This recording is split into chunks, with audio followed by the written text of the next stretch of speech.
Assalamualaikum warahmatullahi wabarakatuh. Kami dari kelompok 1 akan menjelaskan materi terkait korupsi dan integritas.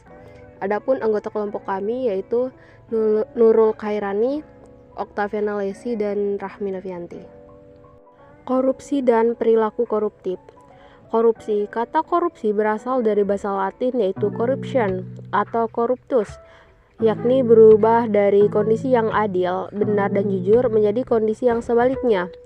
Adapun kata corruption berasal dari kata corrumpere, suatu bahasa Latin yang lebih tua yang berarti busuk, rusak, menggoyahkan, memutar balik, menyogok orang yang rusak, dipikat atau disuap.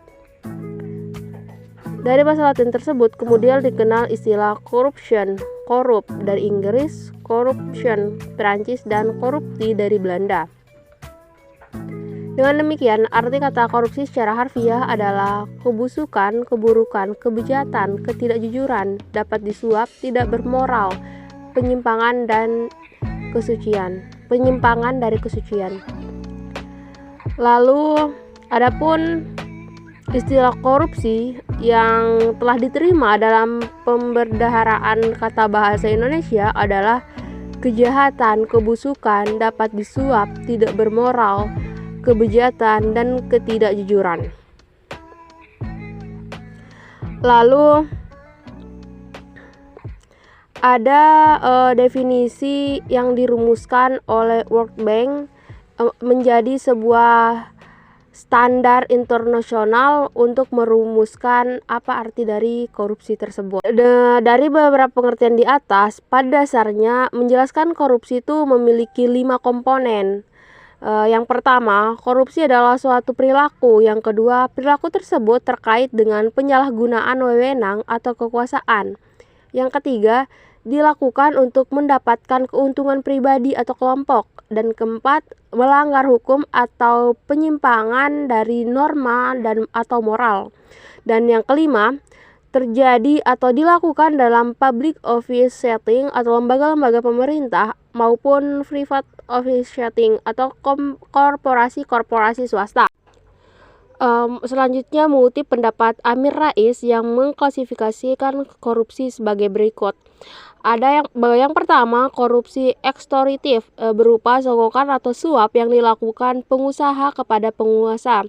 Yang kedua, ada yang namanya korupsi manipulatif, seperti permintaan seseorang yang memiliki kepentingan ekonomi kepada eksekutif atau legislatif untuk membuat peraturan atau kebijakan yang menguntungkan bagi usaha ekonominya. Yang ketiga, dikenal juga korupsi nepotistik. Hal ini terjadinya korupsi itu karena ada ikatan kekeluargaan, pertemanan, dan sebagainya. Yang terakhir, ada yang namanya korupsi subversif. Mereka yang merampok kekayaan negara secara sewenang-wenang untuk dialihkan ke pihak asing dengan sejumlah keuntungan pribadi. Perilaku koruptif. Dalam pemahaman sosiologi, perilaku seorang dapat digolongkan ke dalam 3 hal yang utama, yakni sikap, tindakan, dan pengetahuan. Hubungannya dengan makna perilaku koruptif adalah segala hal yang berkaitan dengan sikap, tindakan, dan pengetahuan seseorang atau sekelompok orang yang menyebabkan dirinya terjerumus pada perbuatan korupsi. Adapun salah satu upaya pencegahan terhadap potensi korupsi dengan menguatkan peran aktif keluarga sebagai agen sosial. Diharapkan perilaku koruptif bisa direduksi untuk tidak terus berkembang. Selain itu, tanpa kita sadari ternyata lingkungan kita sendiri yang membentuk perilaku koruptif. Namun, karena ini terlalu sering dilakukan di masyarakat, maka seakan-akan keadaan ini menjadi hal biasa. Perilaku masyarakat yang seenaknya dan selalu ingin mendapatkan segala sesuatu dengan instan menjadi dasar terciptanya perilaku koruptif tersebut. Banyak sekali perilaku koruptif yang setiap hari dilakukan oleh masyarakat Indonesia, namun tidak pernah disadari bahwa hal ini seperti menjadi kebiasaan yang wajar. Adapun beberapa perilaku masyarakat yang banyak mencerminkan perilaku koruptif. Misalnya, pelanggaran lalu lintas, suap menyuap untuk kelancaran izin, lalu peraturan yang dibuat-buat, terus memberikan tips kepada aparat pelayanan publik. Lalu yang terakhir yaitu kebiasaan telat. Terkait pelanggaran lalu lintas, banyak sekali aturan dalam berkendara dan setiap aturan pasti memiliki dasar dan tujuan yang baik. Namun seringkali tidak disadari, kita acuh dan tidak memiliki kejujuran di jalan raya. Lihat sekeliling Anda, banyak sekali dari pengendara ini tidak memiliki SIM, surat kendaraan tidak lengkap, tidak memakai helm, melanggar peraturan lalu lintas, dan sebagainya.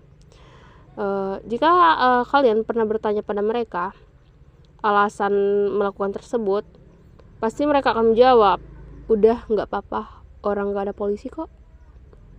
Ini merupakan kebiasaan yang salah. Apakah mereka harus ditilang dulu agar jerah? Nyatanya itu tidak. Dalam budaya kita, perilaku harus selalu diawasi oleh aparat, seakan-akan menjadi kebiasaan yang buruk yang terlihat biasa saja. Pada saat tidak ada petugas, mereka melanggar aturan dan berkendara seenaknya. Namun jika polisi melakukan tindakan penertiban, mereka menghindar. Sikap seperti ini adalah bibit-bibit bahwa mereka juga calon koruptor, karena jika tidak diawasi, mereka bertindak semaunya dan melanggar peraturan yang berlaku. Dari kejadian di atas, biasanya mereka yang ditilang akan minta damai pada petugas. Jika pelanggar ini meminta damai dan malah tidak menyadari kesalahannya ini, termasuk ke dalam suap. Pasalnya, jika mengakui kesalahan dan membayar denda, maka uang tilang akan masuk ke kas negara. Namun jika kita meminta damai, otomatis akan masuk ke dalam kantong pribadi. Ini merupakan kebiasaan yang sangat umum terjadi, namun dengan sikap seperti ini, berarti masyarakat juga mendukung timbulnya perilaku koruptif. Ada banyak hal yang dilakukan masyarakat yang menyalahi aturan, misalnya dalam pembuatan SIM. Agar dipermudah tesnya, maka masyarakat memberikan uang lebih untuk memperlancar perbuatannya. Kebiasaan ini juga sudah menjadi rahasia umum di banyak instansi, namun seakan-akan masyarakat tidak menganggap ini salah, namun malah meneruskan kebiasaan buruk ini. Materi berikutnya terkait bentuk-bentuk korupsi. Beberapa bentuk korupsi yang diambil dari buku saku yang dikeluarkan oleh KPK atau Komisi Pemberantasan Korupsi, yaitu pertama, bentuk korupsi yang merugikan keuangan negara. Lalu yang kedua, suap penyuap. Yang ketiga, penggelapan dalam jabatan. Yang keempat, pemerasan. Lalu yang kelima, perbuatan curang. Yang keenam, benturan kepentingan dalam pengadaan. Yang ketujuh, gratifikasi.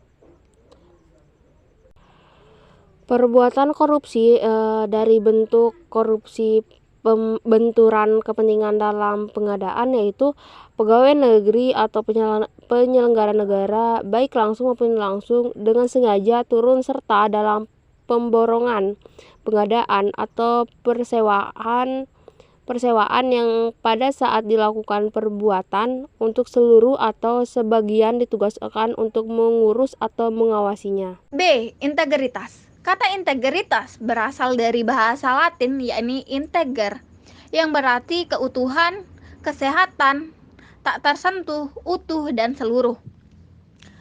Berikut beberapa pengertian integritas menurut para ahli. Yang pertama ada Peterson dan Seligman. Integritas adalah berbicara kebenaran, tetapi lebih luas lagi, mendatangkan diri dalam cara yang asli dan bertindak dengan cara yang tulus, tanpa kepura-puraan, bertanggung jawab untuk perasaan dan tindakan seseorang. Yang kedua, Simon mendefinisikan perilaku integritas sebagai pola yang dirasakan dari keselarasan antara kata-kata seorang pemimpin dan perbuatan. 3. George Sinan menjabarkan integritas diri sebagai kesatuan 4 peran, yaitu menjadi binatang yang baik atau fisik, ahli pertukangan yang baik atau mental, teman yang baik atau sosial, dan yang orang terakhir atau spiritual. Yang terakhir, Jack Welch mengatakan integritas adalah sepatah kata yang kabur atau tidak jelas. Adapun secara harafiah, integritas adalah konsistensi dan keteguhan yang tak tergoyahkan dalam menjunjung tinggi nilai-nilai luhur dan keyakinan. Definisi integritas bisa diartikan suatu konsep yang menunjukkan konsistensi antara tindakan dengan nilai dan prinsip seseorang. Dalam etika, integritas diartikan sebagai kejujuran dan kebenaran dari tindakan seseorang. Lawan dari integritas adalah hipokrisi. Nah, berikut ciri-ciri orang yang memiliki integritas adalah sebagai berikut. A. Memiliki fisik yang sehat dan bugar, memiliki kemampuan hidup sosial yang semakin baik, memiliki kekayaan rohani yang semakin mendalam, dan memiliki mental kuat dan sehat. B. Kadar konflik dirinya rendah. Ia tidak berperang melawan dirinya sendiri atau pribadinya menyatu. Dengan demikian, dia memiliki lebih banyak energi untuk tujuan produktif. C. Memiliki kemampuan dalam menata batin sampai mencapai tahap kebebasan batin, dalam artian tidak mudah diombang-ambing oleh gejolak emosi dan perasaan sendiri.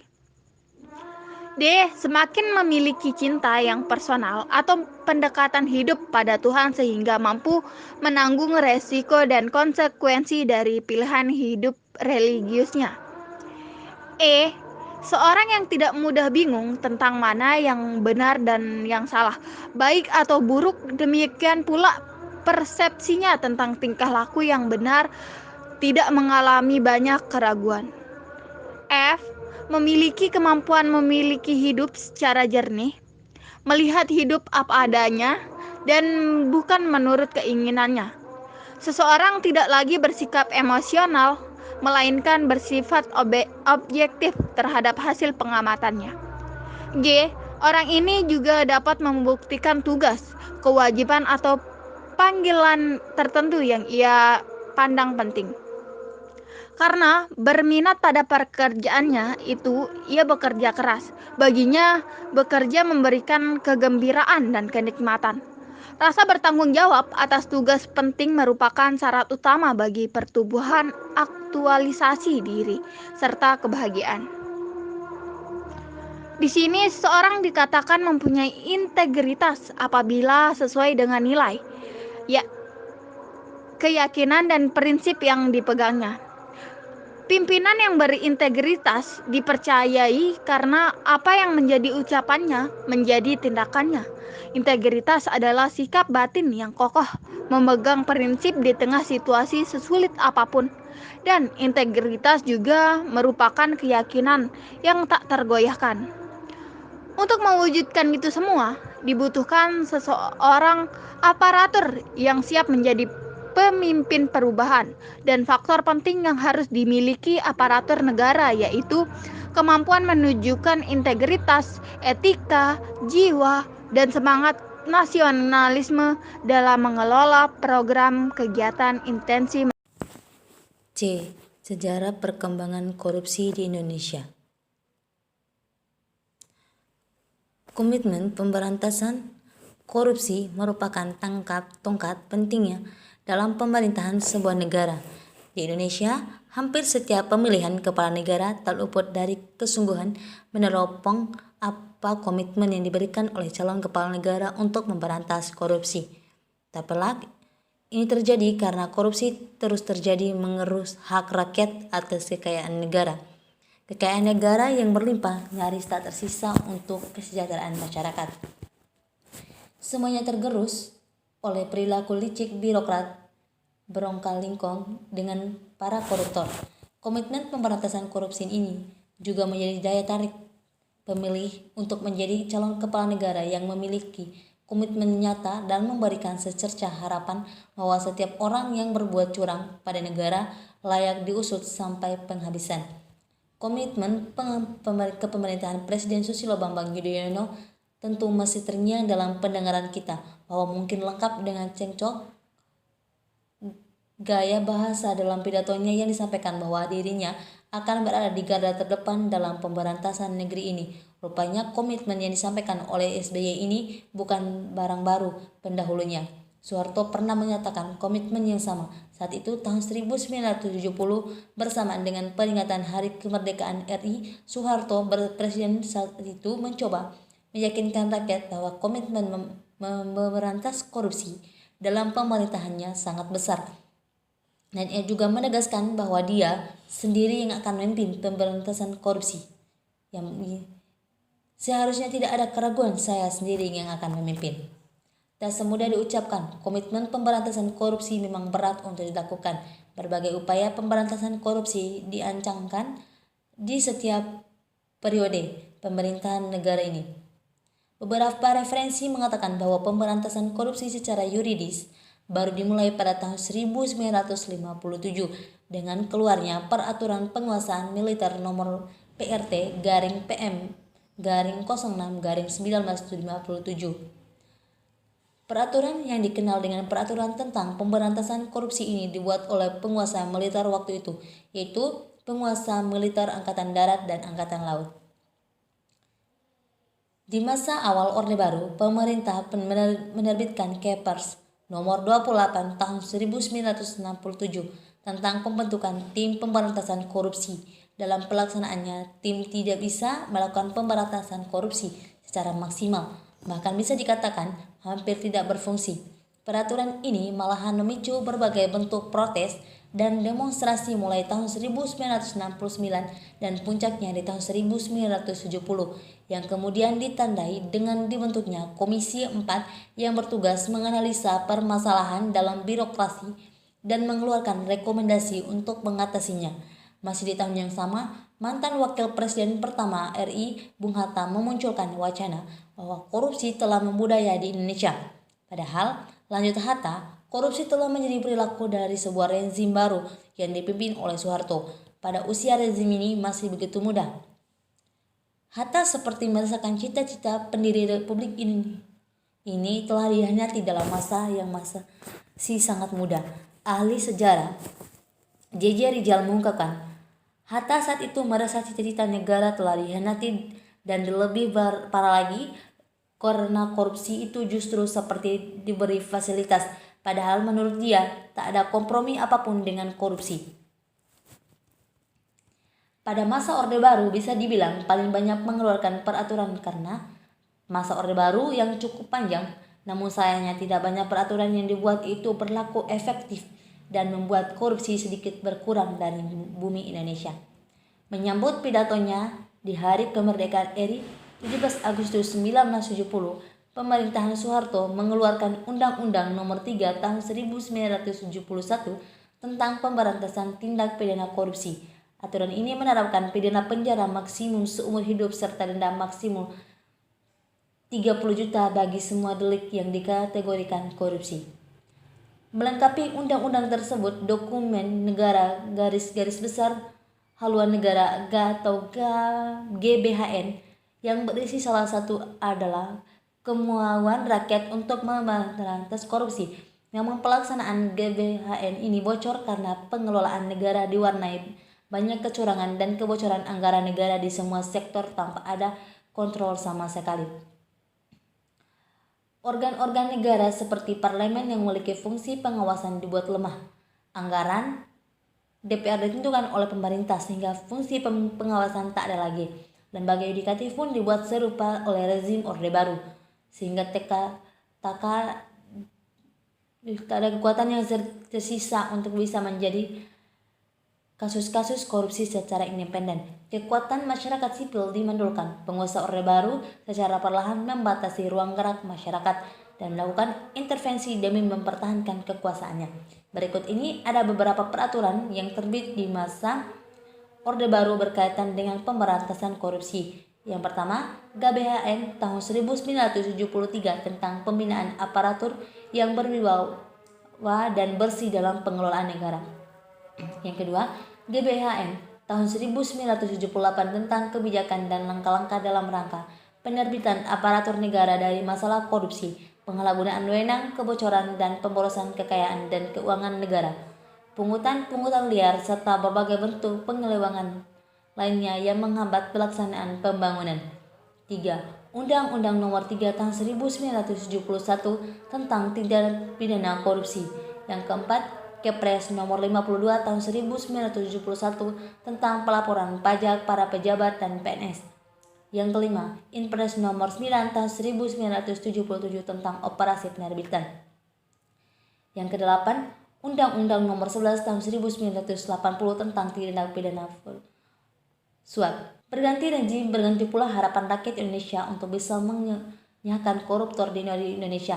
Orde Baru kandas, muncul pemerintahan baru yang lahir dari gerakan reformasi pada tahun 1998, di mana masa pemerintahan Abdurrahman Wahid muncul TAP MPR Nomor 11 MPR 1998 tentang pengelolaan negara yang bersih dan bebas KKN. Pemerintahan Gus Dur kemudian membentuk badan-badan negara untuk mendukung upaya pemberantasan korupsi, antara lain Tim Gabungan Penanggulangan Tindak Pidana Korupsi, Komisi Ombudsman Nasional, Komisi Pemeriksa Kekayaan Pejabat Negara, dan beberapa lainnya. Pada masa itu, ada beberapa catatan langkah radikal yang dilakukan oleh pemerintahan Gus Dur, salah satunya mengangkat Baharudin Lopas sebagai Menteri Kehakiman yang kemudian menjadi Jaksa Agung. Kejaksaan Agung RI sempat melakukan langkah-langkah konkret penegakan hukum korupsi. Banyak koruptor kelas kakap yang diperiksa dan dijadikan tersangka pada saat itu. Di masa kepemimpinan Megawati Soekarno Putri, berbagai kasus korupsi menguap dan berakhir dengan cerita yang tidak memuaskan masyarakat mulai melakukan komitmen pemberantasan korupsi. Pemerintah saat itu karena banyaknya BUMN yang ditenggarai banyak korupsi namun tak bisa dituntaskan. Korupsi di Bulog salah satunya. Di tengah kepercayaan masyarakat yang sangat rendah terhadap lembaga negara yang seharusnya mengurus korupsi, pemerintahan Megawati kemudian membentuk Komisi Pemberantasan Tindak Pidana Korupsi atau KPTPK. Pembentukan lembaga ini merupakan terobosan hukum atas mendeknya upaya pemberantasan korupsi di negara ini yang kemudian menjadi cikal bakal Komisi Pemberantasan Korupsi. Perjalanan panjang pemberantasan korupsi seperti mendapat angin segar ketika muncul sebuah lembaga negara yang memiliki tugas dan kewenangan yang jelas untuk memberantas korupsi. Meskipun sebelumnya ini dibilang terlambat dari agenda yang diamanatkan oleh ketentuan pasal 43 Undang-Undang Nomor 31 Tahun 1919 sebagaimana telah diubah dengan Undang-Undang Nomor 20 Tahun 2011 tentang pembahasan RUU KPK dapat dikatakan merupakan bentuk keseriusan pemerintahan Megawati Soekarno Putri dalam pemberantasan korupsi. Di era Presiden Susilo Bambang Yudhoyono, visi pemberantasan korupsi tercermin dari langkah awal yang dilakukan dengan menerbitkan Instruksi Presiden Nomor 5 Tahun 2004 dan kemudian dilanjutkan dengan penyiapan Rencana Aksi Nasional Pemberantasan Korupsi atau RAN yang disusun oleh Bappenas. RAN pemberantasan korupsi itu berlaku pada tahun 2004 sampai 2019 dengan menggunakan paradigma sistem hukum pemerintahan Susilo Bambang Yudhoyono. Diuntungkan sistem hukum yang mapan. Keberadaan KPK melalui Undang-Undang Nomor 30 Tahun 2002, Pengadilan Tindak Pidana Korupsi atau Tipikor yang pisah dari Pengadilan Umum di lingkungan internasional dan instrumen hukum yang saling mendukung antara hukum nasional dan hukum internasional.